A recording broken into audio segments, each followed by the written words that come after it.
ఇంత పార్టీ కోసం కష్టపడ్డ అజీమ్ మరి ఫ్లెక్సీలు కడితే చింపేస్తున్నారు, ఫ్లెక్సీలు కడితే తగలబెట్టేస్తున్నారు. అసలు మీ పార్టీలో మీకు ఐక్యత ఉందా? ఫ్లెక్సీలు తీయడం వల్ల, ఫ్లెక్సీలు పెట్టడం వల్ల అజీమ్ అనే వ్యక్తి రాజకీయంగా భయపెట్టాలనో లేకపోతే మీరే భయపెట్టాలని, మీరే అయిపోవాలని చేస్తున్నారా? కాంగ్రెస్ లో అజీమ్ అంటే పొన్నం ప్రభాకర్ గుర్తుపడతాడు, సుడా చైర్మన్ నరేందర్ రెడ్డి అజీమ్ అని పేరు పెట్టి పిలుస్తాడు, అజీమ్ అని ఆల్ఫోస్ నరేందర్ రెడ్డి గుర్తుపడతాడు, అజీమ్ అని వెల్చాల రాజేందర్ రావు గుర్తుపడతాడు. ఎంతో పెద్ద లీడర్లు అజీమ్ బాయ్ అంటే గుర్తుపడతారు. 45వ డివిజన్ ప్రజలు అజీమ్ అంటే ఎందుకు గుర్తుపెట్టుకోవాలి? ఏం చేసినామని గుర్తుపెట్టుకోవాలి? మత రాజకీయాలు చేయడంలో తప్ప ప్రజలకు చేసింది ఏమి లేదు. మీ కాంగ్రెస్ లో కోవట్లు లేరంటారా? బీజేపీకి వాస్తవంగా చెప్పినట్టయితే ఎమ్మెల్సీ ఒక వర్గం స్ఫూర్తిగా సపోర్ట్ లేకపోవడం వల్లనే ఎమ్మెల్సీ సీట్ నిలబెట్టుకోలేకపోయింది కాంగ్రెస్ అనేది ఆరోపణ.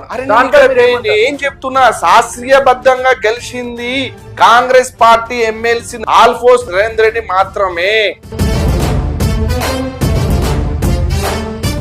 మరి ఇప్పుడు అధికారంలో ఉన్న పార్టీ మీకు టికెట్ ఇస్తే గెలుస్తా అని నమ్మకం ఉందా?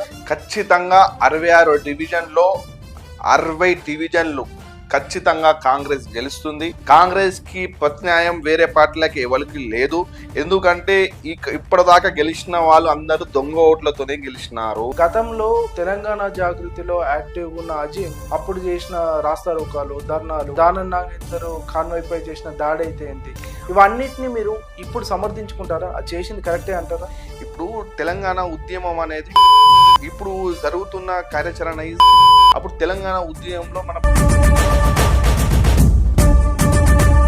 మంత్రిగా ఉండి పని చేయలేదు, ప్రజలకు కనీసం రేషన్ కూడా కార్డు కూడా ఇప్పేయనే వ్యక్తి ఎవరు ఉన్నారంటే చరిత్రలో నిలిచిపోయే వ్యక్తి ఎవరు అని చెప్తే ప్రజలను ఏం లేదని 4 సంవత్సరాల పాలనలో ఒకప్పుడు కరీంనగర్ ఎట్లుండే, కరీంనగర్ ఎట్లయింది కరీంనగర్ అనే నిదానంతో బీఆర్ఎస్ ఉన్నారు. ఏం చేయలేదు. నాకు నవ్వొస్తుంది. 20 సంవత్సరాల బీఫామ్ మీకు ఇవ్వకపోతే ఉంటారా కాంగ్రెస్ లో? నాకు బీఫామ్